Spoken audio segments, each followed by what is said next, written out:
জীবনে যত সমস্যাই আসুক, পড়ালেখা বন্ধ করবেন না। জব থাকলে জব ছেড়ে দিবেন না। কার জীবনে সমস্যা আসে না, কার জীবনে কষ্ট আসে না? সবার জীবনেই কম বেশি কষ্ট থাকেই।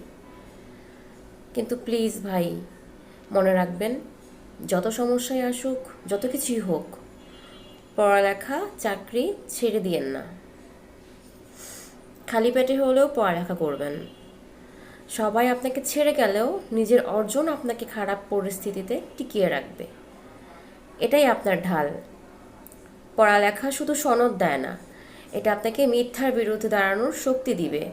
চাকরি থাকলেও পড়বেন, চাকরি না থাকলেও পড়বেন, সংসার করলেও পড়বেন, গরিব হলেও পড়বেন, বিদেশ গেলেও পড়বেন, অসুখ হলেও শুয়ে শুয়ে পড়বেন। মোট কথা, পড়ালেখা ছাড়া